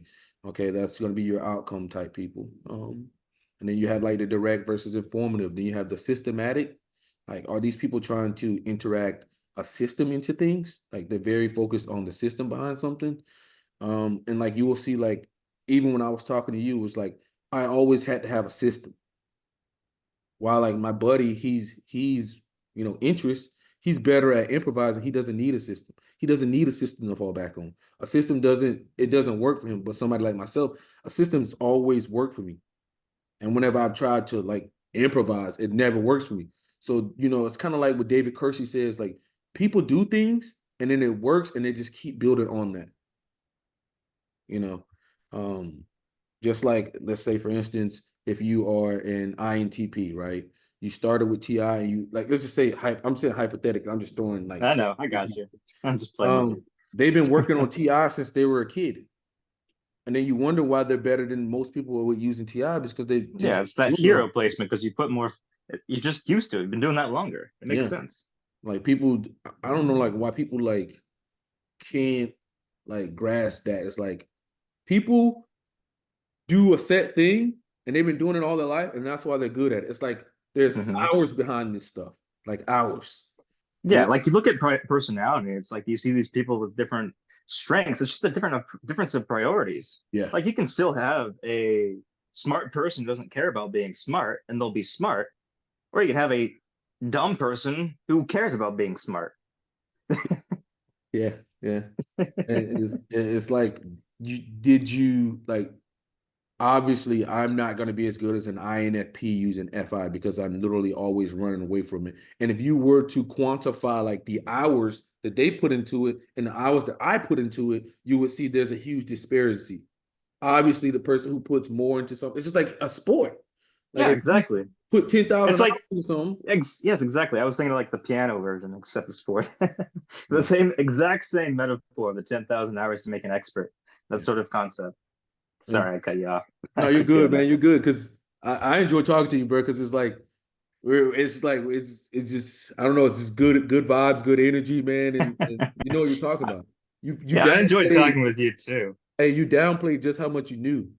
Like you downplayed. Yeah. Someone did my astrology reading just yesterday, and they actually came up with that too. What? That you downplay your intelligence? Yeah, that's another trait. Who did it? I don't know if you'd know them. Do you know Dante? I don't know Dante. Avery's really good. Avery, she's gonna kill me. She's one of my mods. But like she like really goes through and writes like a Word document up for you. All of the astrology stuff, and it's really good. It's weird because some of that stuff like matches your personality type. Yeah, I was really surprised when I was looking through this, and it's like, damn. Like I see the typology connections. Like he's also in the typology community, and it's like he was like, I'm not that good at the correlations or anything. And I was reading through this, and I was like, I see like several of these types that I also am in typology. And it's like it's baffling. It's like astrology. Like I'm wondering myself, is he just looking at my profile and then just copying that and make it into the astrology? That's what I thought too. I thought like there's no like I don't know, I just a part of me didn't want to believe that like, bro, like your time of birth and all that could be correlated to who you are, because that means like basically God has like a time, like he has a machine that's like, okay, this person that he's born at this time, he's getting this, we're pushing out this personality, and then this time we're pushing out this personality. Like it's like the stars align. Like I know someone with a big personality, and like their star sign for some reason they have like 5 stars were aligned when they were born, and it's like I'm telling you, like I'm not big on astrology. I'm pretty skeptical of it myself, but it's nice to entertain the idea of it actually having something to it, because you see these relations, and there's might be something to it. Honestly, I like I said, like I was when Avery wrote it up for me, I was thoroughly surprised, and then Chai sent me stuff as well, and it was the same shit, and I was like, oh shit, there might be something to this, like that like because. Like this, and then they're like, "Oh, you're one of the workaholics, and because of you have this in this house." And I was like, "Oh shit!" I was like, "Okay, this doesn't make sense." So, but for me, I feel like I have to read it. I have to read the book. I have to read books on it, and I gotta like because I you really gotta know for yourself. Like, what if all yeah. these people are in cahoots and they'd be like trying to jiff you or whatever? Well, I don't think about that. It's just like I have to have like this level of competence. Like, I don't want to speak on something I don't know, because you're doing everybody a disservice. You're doing everybody a disservice. You speak on something you don't know. So, you know, Just fun fact for you right there. 3L and psychosophy. If you ever get into psychosophy, you'll know that you're that. psycho. You said psych. I've heard of that. Dude, how do you Psychosophy. Yeah. know? How do you know all these shits, man? I like to, I really like typology for some reason. And again, it's another one of those things where it's not useful, so I don't think I could ever make a job out of it. Although I know some people that get paid to do Dude, typings, which I I never could do personally. I've always had a moral issue with that. yeah, I do Um, it for free just because like I man, my life's pretty good, man. I make pretty good money at my job, so I don't really care. And plus, like it's a way for me to like I'm doing something here that later on will pay down the road, right? mhm. Because the fact is, like, I'll have a group where I can like ask questions like, hey man, I got a friend who was an ISTP. Like, how ISTP guy, how are you seeing this? And he'd be like, well, man, this is what he's looking for, or something like that. Or maybe I'm dating because I see an INTP right now and you can ask for advice from INTP like what do you like I'm having this error with our communications and why do you think that is, and then you have some INTP tell you like, hey man, this is what that person's thinking, because a lot of times we project like what we think onto other people and we don't Mhm. realize that one, we're not starting at the same place, right? So me and her will never start at the same place because we have two different perceiving functions, so we're not even Yeah. starting with the same information. Well, actually, I'm sure you're already familiar with that. Like, do you remember reading the looking at the brain scans for Dario and Artie? Mm-hmm. Well, actually, that doesn't really go against that because you're both judgment types anyway. Yeah. Well, technically, function wise. Yeah. But I was just gonna go on a little tangent about that with like the left brain being judging versus the right brain Yeah, being holistic. perceiving type. In terms of like you look at like the first thing that's what the one most consistent factor I was looking at when I saw the Dario Nardi braid scans was that those that led with a judging function were like their first thing was like a dark left brain, Well, the FP1, prefrontal FP1. cortex. Yeah, Yeah, yeah. the FP1, whereas FP2 was for the those that led with a perceiving function. Seating. Yeah. That was the most consistent thing I saw looking through that. I went through the other night. I was going through the brain scans with a friend of mine, trying to associate it with Socionics. Sorry for the tangent, but I was going Awesome. associated with Socionics because I was trying to think about the information metabolism elements, which is actually a more important thing to look at here for you. So, but anyway, most of those brain scans, what I came down to was a lot of them they didn't correlate in Socionics. The only one that did was the EST theta SLE. The everything else was pretty off the wall weird, from what I found. But How many which ones did you go through? You go through the I was neuro. looking at neuroscience personality. Oh, so bro, you got to get the more. He's got more now. Uh, Oh, okay. What's the newest one? Like most accurate? decode personality type. I Is that mean, a new server? it's on my server. They have a way you could download it. Oh, perfect. Yeah, I'm gonna go look at that right now, but Yeah, I'm yeah, gonna keep talking with you because I want to. yeah. And So like that one is like 20 years old. I mean not 20 years, but it's like 10 years old or some shit like that. It's 2011. I have it right here. It's from 2011 and I every time I'm like, "Hey Dario, man." He's like, "Yo, I messaged him. He's like, "Yo, man, that's from 2011, man. I got like over 700 brain scans since then. 800, 900, probably like 1,000 now because he kind of has like a satellite program that he has where like mhm. other like practitioners are also doing it and it's all like on Radiant's house. Um, but I'll send you there is a different I'll send you the ones that I have so it might help you with That'd be correlating great. Yeah, I'm trying to to find it. I'm having a hard time finding the doc Socionics. and navigating your server. Oh no, it should be there if you go to books or some shit. If you look up books or resources or something, they have it there. Books or resources? I'm looking for typology resources in that category in that forum, and I'm not um, seeing it.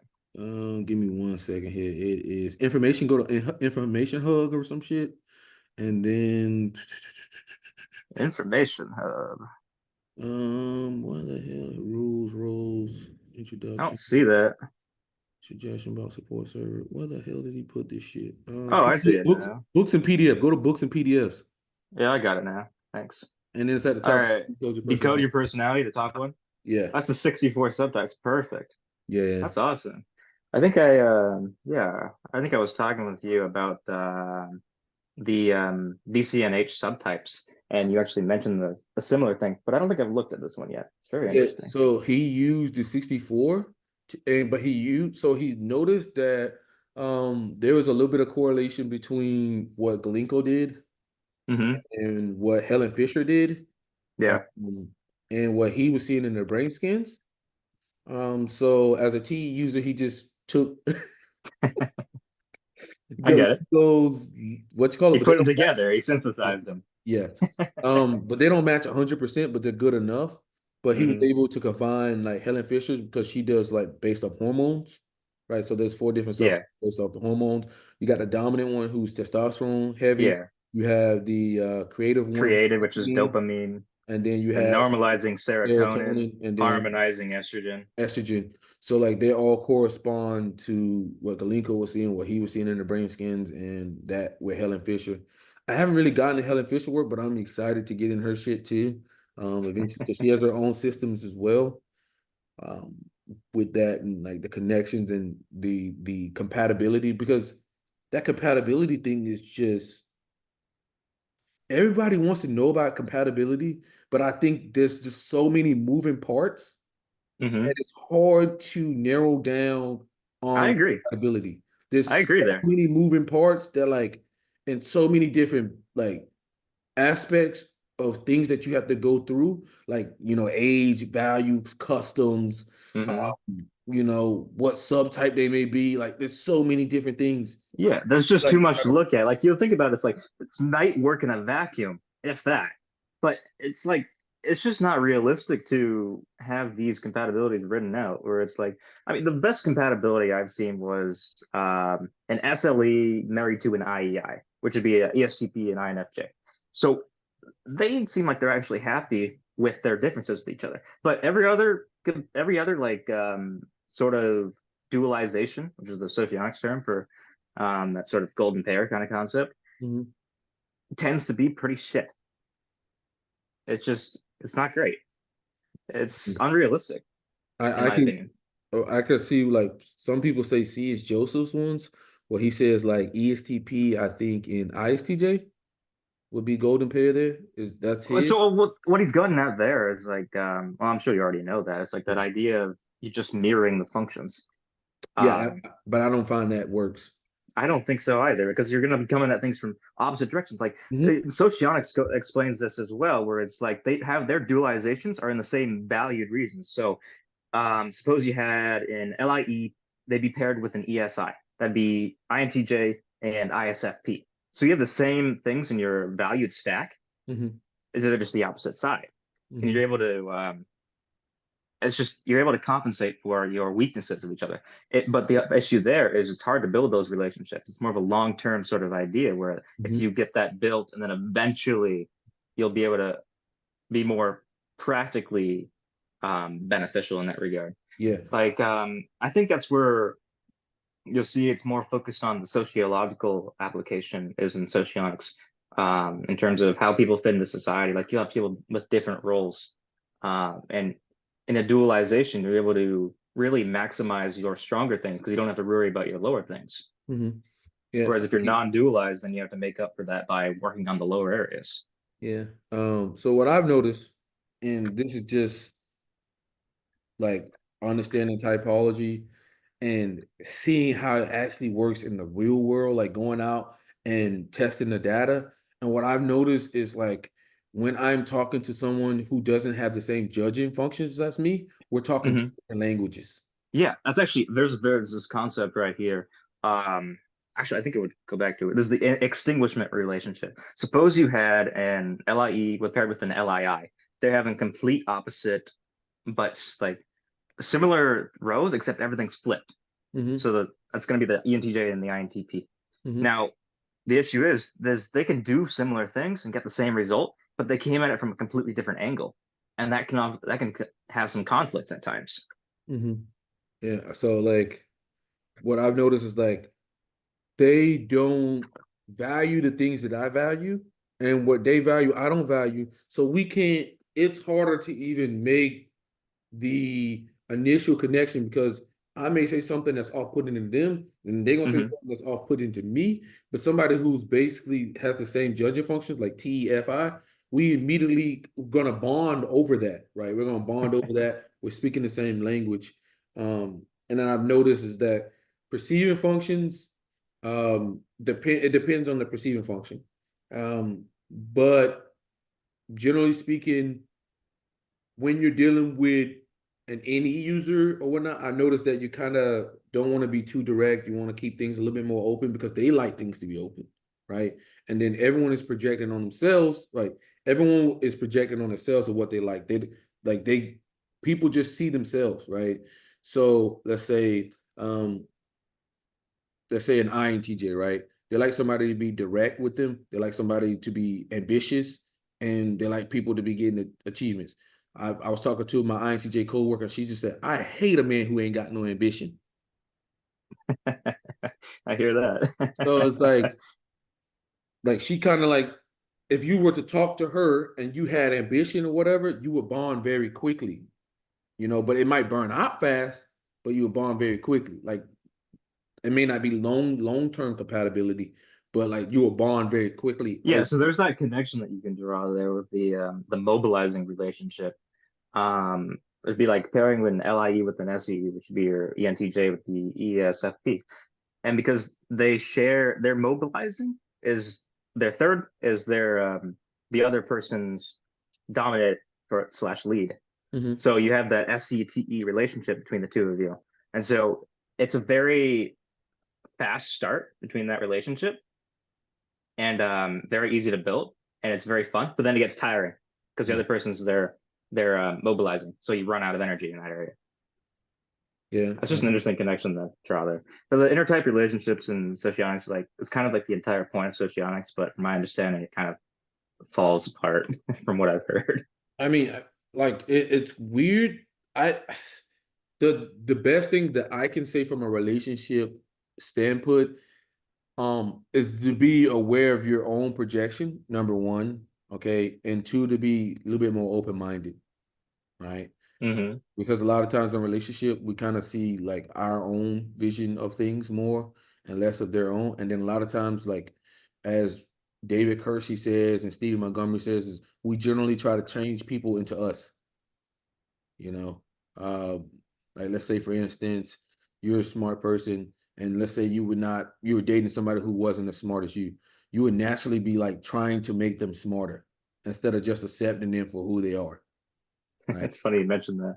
I'm in the opposite position. I'm the dumb person in the Oh yeah. relationship. So she tried to make you smarter?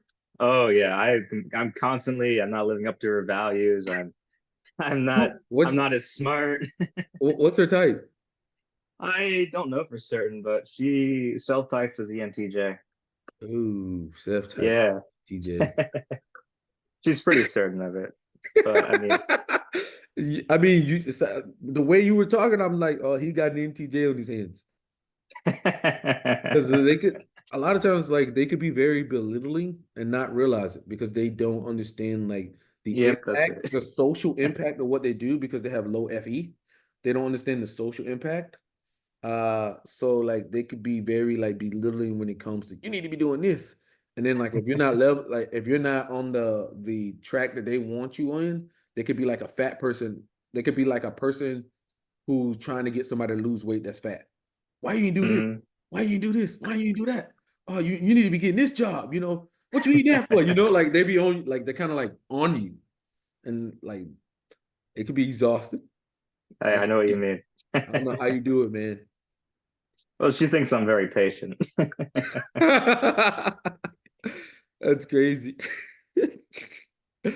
Yeah, but you never like typed her socionics. If she says she's ENTJ, what do you think she is in socionics? I was going through this with her last night, and LIE does make sense for her. Like we go through it, and like there's the biggest thing was the barrier was the willpower aspect. But the way she looks at willpower is not in the SE way, where it's like bringing the present forwards. It's more of like bringing the future towards you, which is NE instead of SE. So that's where the biggest issue is always coming from. So I realized that last night that it's actually the NE willpower that's going on. So LIE is the answer. Okay. Yeah. Like somebody said, willpower, and I just think you just have to be going towards the future that you want. Like doing the stuff today to get to the future you want and get to that future eventually. Like if you're not doing that, then you might be unhappy later on in life. And do you want to be happy? I'd rather like grind today for the future that I want so I can be happy in the future. If that makes sense. Yeah, I get it actually. I get that entire concept. That's yeah, I get that. Yeah. But So anything. you still think I'm ENTP, don't you? Yeah, definitely. I understand with because the stories and stuff. Like you make some convincing arguments there. I mean, it's just, I mean, it's two different type of systems, man. Like I think there's a lot of people that are ENTP in our system that when they go to Socionics, they get type LIE. So Yeah, I've heard that. So I like didn't even have to say it. You picked up on that. I already knew, dude. I already knew. Like a lot of people that are typed in our system ENTP, they go into another system, they're LIE. You know, and then there's some people who are typed intj in our system and they get typed a totally different, like I guess the ISTP version. LSI? Yeah, they get typed LSI over there. And then I'm Yeah, I've heard that. I do understand that connection. I've seen that. like, so that it's all over the place. I mean, I've had people tell me that, you know, I'm an SLE. I've heard people say, yeah, I'm an LIE. So to me, it's just like, I do understand where that's coming from, especially with the dominant subtype. I do see that connection there. I understand why they're saying that. But it's just, so it's kind of like, to me, like I'll tell people, I don't care what no one says, I'm not that great with SE. I've always been uncoordinated. And that's the reason why I plan so hard for everything. Like I have to plan because I can't, like, I have a friend who's ISTP. He owns the moment. Like there's never been a moment he does not own. And comparing to him, it's like I have to like have a plan. I have to have a plan because I just can't do what he does. Like I just can't. I've tried. I never really told him that. But now that we're older, we have a talk. And he's like, bro, I never knew that. He's like, I thought you were like me. I'm like, no, bro. Like, no. He was a wrestler too. And like he's done like, stuff where I'm just like, man, what the fuck? And I would go practice it, because I couldn't do it. And then like when we played a game or we did like something, he'd be like, man, damn, you did so good out there. And it's like, man, I went and practiced so much to be able to do that. Like you don't even realize. I'm like, you don't even realize something that came very easy to him doesn't come easy to me. But I'm sure you felt the same way when you were talking about like wrestling and shit. Like, yeah, that physical stuff I was not good at. The only one that I was naturally good at was track. I loved track. But I don't know why you don't like get you remind me of that person who does the YouTube videos who's like hairs all these clothes and he's like a janitor and he's cleaning up and mopping and then he picks up like 600 pounds on the deadlift and everybody's like, what the fuck? That's what you seem like, man. Yeah, I try to not have my identity be based around the physical. Well, I'm not saying that, just like for some, I'm pretty secretive about my strong past. like those numbers that you mentioned, those are really good numbers, man. Like I'm talking about really good numbers. Yeah. Well, I had some injuries later on down the road and I couldn't do that anymore if I wanted. Yeah. I mean, take it one day at a time. Like my brother, he's kind of like similar to you. Where he's like very strong, right? He's just a strong person. So like he stopped lifting weights for like 5 years. Me, I never stopped. I always continued lifting. He gets off the couch and then in a year he's at 400 pounds on the bench. And it's because he just had those strong genes. I don't know what. There's like two different. It's like two different types of people. It's like the people who are the muscle fibers. Yeah, it's like not even the. It might be the muscle fibers. It might not. I don't know the data on it. But it's like there's people that are very strong, who get like really strong, but they may not be that big. And then there's the people that get really big, but they may not be as strong. Well, I think there's a few different ways you can look at this, and Are you familiar with like, obviously you work in the medical profession, you still understand like ligaments and tendons and Yeah. stuff.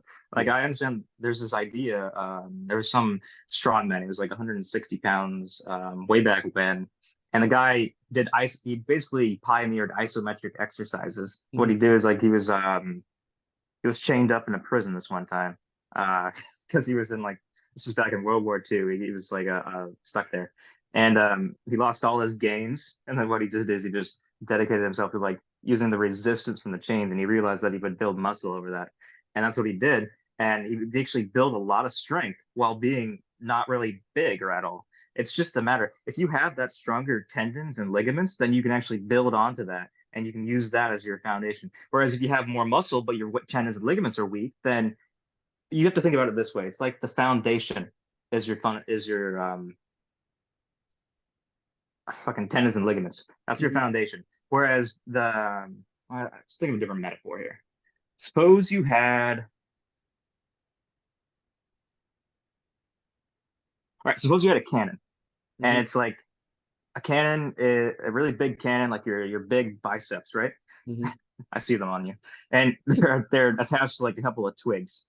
Mhm. That's going to be your weak tendons and ligaments. Oh yeah, I see what you said. You're doing is you're gonna shoot that cannon and it's gonna blow off the cannon. It's gonna blow off the ligaments. Mhm. Now you have someone who's like stronger and they might have a smaller cannon, but the little stand that it's on is like made of reinforced steel, and it's able to actually send it. And then that way you're having more force being sent outwards instead of inwards. Yeah, it sounds like more of a physics connection there. More of Yeah. physics, yeah. Yeah. I mean, it's just man, it's just when you say you're lifting 500 pounds deadlift at 135, that's crazy, man. That's fucking crazy. Well, You this said might like add some two, context. It was trap bar. It was huh? trap bar. It was trap bar deadlift. So not as impressive. I mean, it's still pretty impressive. Do you gotta remember that's 135. That's pretty fucking good, man. I mean, 500 pounds. That's good, man. That's good. You see, you always like lower down your achievements, man. You always lower. I see that shit, bro. You always downplay yourself, man. Don't downplay yourself ever, man. That is because you did a lot of work to get there. Man, if I was you, I'd get back out there and see what I could do because like you have a lot of potential in that, man. You have a lot of potential. A lot of. Yeah, it was fun for a while. What are you doing now besides like other hobbies and stuff? I spent most of my time on Discord navigating the typology community, always soaking up information in that realm. Outside of that, I have a summer class for doing history right now. Mhm. It's world history. Um, Oh, you do history, yeah. yeah. Then outside of that, I have National Guard, but that's kind of fallen through because of my injuries. Oh shit. So, Yeah, that kind of sucks. yeah. So you said three psychophagy. What was it? 3L psychosophy. I can Three. send you some stuff on that. Yeah, Or if send you it to me. want, you probably benefit from joining my server. We can become fast friends. Oh yeah. Send me your server, man. I'll join it. Yeah. Yeah, it's in my bio. Actually, I'd love if you like would. I Yeah. would like to develop a friendly relationship between the two of us. Yeah, How's yeah, that man. sound? It'd be awesome, bro. You know Socionics very well. And that's me personally, like I like somebody who that I can see know what the fuck they're talking about. And when I talk to them, they can explain what they're talking about and make it simple in simple terms. That means they actually know what they're talking about. It's actually an interesting dichotomy that you're explaining that because this actually is part of OPS. I mentioned that a few times, and Mhm. it comes from the animals. It's there's four different animals who have sleep, consume, blast, and play. The blasters, the ones that take the information and then they make it concise, and then they're very good teachers. Mhm. I'm a blaster. I'm pretty sure you are too, but I can't say Mhm. for certain. Yeah, probably. But the players are gonna. So what you see here is the dichotomies that they use is you see OE, OI, DE, DI. It's basically like JE, JI versus. So the OE and OI is going to be the same as PE and PI and Mhm. MBTI. It's the same sort of idea, except they break it down before they attach a T or F, or the N or S in that case. Likewise with DE and DI, it's the JE versus JI, and Mhm. then they attach a T or F to it. Mhm. So the DE is the tribe. Okay. DE combined with T is tribe logic. It's that sort of idea. And in the case, I'm going to get back to the point now. As you see with the sleepers, they're going to have DI and OI. So they're on point, but it's self-centered. Okay. In terms of what they're folks. And then you look at the consumers, it's like they're OE and DI. So it's for themselves, but they're diverging. Okay. Then you look at the blasters, and it's going to be DE and OI. So it's tribe directed, and it's pointed. Okay. It's directed at the tribe. Okay. So that's why they're so good teachers. Now you look at play, and it's going to be DE and OE. So it's expansive for the tribe. That's why they're great surface level conversationalists. I don't really get deep with them though. Okay. Okay. That makes sense. Yeah. Yeah. Yeah. I'm gonna join your server, man, and definitely, I'll definitely recommend anybody with Socionics to you, man, because like, Yeah, I mean, I don't consider myself a socionics expert. I know a guy who's a lot better at that stuff. I do know most systems pretty good. I think MBTI is probably my weakest point though, and I'd like to use you as a resource in that area. you use Enneagram too or no? Yeah, I know Enneagram. I know Enneagram is just, to me, it's just so loose. It's just so fucking loose, dude. Well, it's kind of how you look at it. It's very childhood oriented. In my opinion, it's the closest to psychology because it is based in your childhood. You can't change your childhood. You It's can't change your childhood. it's something that it really does forge you. Like I like to think of Enneagram and it's like so. Well, actually, I like to explain the Enneagram and Socionics connection in regards to suppose you have a hunk of steel or whatever metal. That's gonna be dependent on whatever your Socionics type is because that's how you metabolize information. Mm-hmm. Now, from there, the way I look at it is like I don't know if I went on this tangent in your server already, but it's you take that hunk of metal and then your Enneagram is the way that you forge it. It's like the harm that you're putting on it. Like you beat it on from child abuse or you break it apart or something. Like some types are going to be more brittle than others, or some types are going to be forged and more malleable, but it's kind of hard to say. It's like it's a matter of your experiences forge your personality from your baseline of metabolism. So suppose you had someone who's like an LIE, they might be likened to something like say gold. Now they might be more malleable in that regard, and they're gonna take more flex with that. Or you might have someone else who's like, say we have, I don't know, it's gonna sound insulting, but we'll say we have an EII and they're made of bismuth. They're freaking brittle. Okay. Now there's certainly that, but if you were to melt it down, then you could cast it. There's different ways that you can approach it to actually build into something. Yeah, I mean, for me, like it's I find the best to be able to find your personality type and then find your subset because then like you can kind of make like a predictability of like where the person's gonna go or what they're gonna do, right? I Like agree. say for instance, you got ENTJ who's normalizing, they're gonna take a different approach to an ENTJ that's dominant, right? If you know that they're dominant, you're like, okay, this person is gonna have a hard reaction to what am I doing, right? Okay, if they're normalizing, they're gonna take a more like a reflective approach to everything, right? And let's say if they were harmonizing, totally different approach. But like once you kind of get like all of them lined up, you can kind of like you have I've noticed for myself that I'm able to predict so much more. And I don't think I need Enneagram. It's like if I can find their subtype and I can find their type, then I can predict. Like there's been several times like I told my buddy Christian, I was like, okay, this YouTuber is gonna react this way because his type is this and his subtype is that. And we literally made a reaction video and it was exactly what I called. But with Enneagram, I just feel like this is not what I feel. This is what I think. Um, it's just so many different. Let's say if you open up, it depends on if you fall in Russell. It depends on if you fall in Beatrice Chestnut. And then there's some people that was like, well, screw Beatrice Chestnut. She's not the original source. Let me go to Narangio. Let me go to that one girl who made Titrite, the one woman who made Captain Titrite. Favre. Yeah. And then it's just like all of these people are saying different things. And then, this person is saying this person could be this. And then the socionics people are like, yo, you can't be that type of than this, so it's Yeah, just it's like none of them are intrinsically right or wrong. I said this earlier, actually, and it's just that they're coming at it from different angles is the only thing, and people need to be aware of that. It's like you can, it's just different perspectives is what they're doing.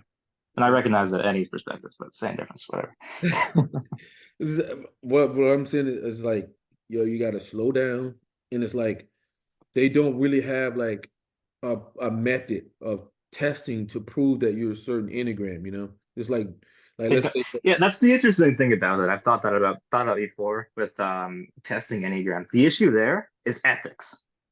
You would have to instill trauma on people, yeah. which most people frown upon. So I I just don't think that's realistic. It'd be nice, but like theoretically, it is testable, just not ethically. Mm-hmm. But there, even still, there'd be a lot of factors going into it. Like, say you wanted to build. Actually, I probably wouldn't get into it.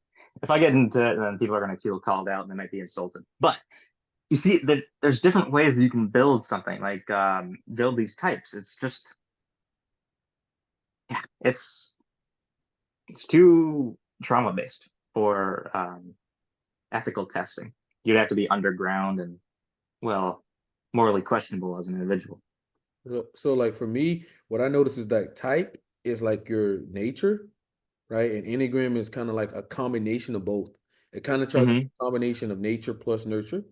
So I think it runs into a little bit of problems with that because it kind of tries to take on both.